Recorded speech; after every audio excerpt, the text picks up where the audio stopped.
Okay, good evening students.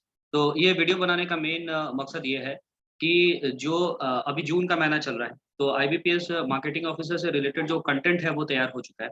तो जो भी इंटरेस्टेड कैंडिडेट हैं, अगर वो उस कंटेंट को परचेज करना चाहें तो हमारे वेबसाइट पे जाके उस कंटेंट को परचेज कर सकते हैं। ठीक है? और उस कंटेंट का और उसका जो वेबसाइट का जो लिंक होगा, जो डिस्क्रिप्शन लिंक होगा, तो मैं डिस्क्रिप्शन में डाल दूँगा, तो वहाँ से आप लिंक से उस पर कंटेंट को परचेज कर सकते हैं। इसमें कुछ इंपॉर्टेंट बातें जो आपको ध्यान में देनी पड़ेंगी। आपको कंटेंट जो है थोड़ा पहले आपको परचेज़ करना पड़ेगा। परचेज़ करने का रीज़न ये बताया जा रहा है कि बिकॉज़ इसमें कम से कम अभी जून का महीना चल रहा है, तो अगर आप जुलाई से भी सेशन स्टार्ट करना अपनी पढ़ाई को स्टार्ट करना की कोशिश करेंगे, तो जुलाई, अगस्त एंड सितंबर, तो जुलाई, अगस्त एंड सितंबर आपको लग जाएगा पूरे कंटेंट को प्रिपेयर करने में, रीड करने में एक बार ढंग से, ठीक है? तो 3 महीने का टाइम लगेगा। देन जुलाई, अगस्त, सितंबर के बाद you will have to prepare yourself for the revision purpose. तो रिवीजन पर्पज़ के लिए अक्टूबर और नवंबर कम से कम आपको 3 बार तो रिवीजन करना पड़ेगा। जब तक आप 3 बार रिवीजन नहीं करेंगे तो आपका एग्ज़ाम निकालना बहुत टफ है, क्योंकि जो चीज़ें जब तक मुँह पर नहीं रहेंगी, आपके जो कंटेंट में लिखा गया वो चीज़ें आपको ऐसा है कि बाइबल आपको मुँह पर होना चाहिए। तो इन केस अगर आपके मुँह पर वो चीज़ें आएगी, अगर आप उसको बहुत अच्छे तरीके से याद कर लेंगे, मेमोराइज़ कर लेंगे, because the whole examination is a game of memorisation.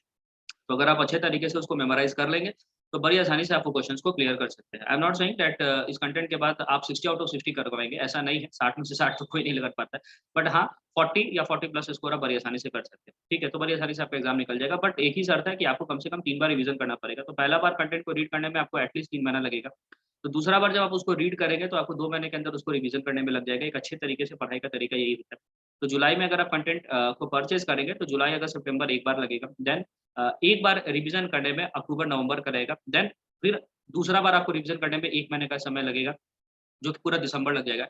And third time जनवरी, और 30th ऑफ जनवरी जो नेक्स्ट ईयर जो आएगा, वो आपका एग्ज़ामिनेशन रहेगा और बहुत अच्छे तरीके से आपका प्रिपरेशन हो गया रहेगा। एंड फॉर कॉक श्योर कि आपके एग्ज़ामिनेशन बहुत आराम से आप फिर उसको क्रैक कर सकते हैं। तो जो भी इंटरेस्टेड कैंडिडेट होंगे, तो डिस्क्रिप्शन में मैं आपको अपना लिंक फॉरवर्ड कर दूँगा, तो वहाँ से आप उस कंटेंट को परचेज़ कर सकते हैं। इसके अलावा मैं आपको ये बता दूँ कि इस एग्ज़ामिनेशन की वैकेंसीज़ को लेकर बहुत सारी चर्चाएँ उठ रही हैं कि कितनी वैकेंसीज़ आएँगी।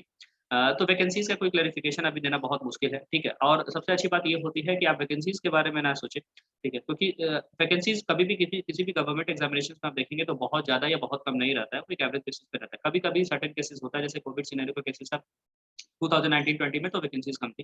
तो ज़रूरी नहीं है कि हर बार वैकेंसीज़ कम हो, और ज़रूरी ये भी नहीं है कि इस बार भी वैकेंसीज़ कम हो, क्योंकि पिछली बार ज़्यादा था तो इस बार कम हो, ऐसा कोई ज़रूरी नहीं होता है। तो हो सकता है बढ़ जाए, हो सकता है कम हो जाए। सीट तो आपको एक ही चाहिए, है ना? सीट आपको एक ही चाहिए, और एक सीट उसी को मिलेगा जो अच्छे से प्रिपरेशन करके जाएगा। तो यही है इस वीडियो में, तो जिनको भी कंटेंट की ज़रूरत होगी वो वेबसाइट पे जाएँ और कंटेंट अपना परचेज़ कर सकते हैं। Thank you very much for watching this video. God bless you.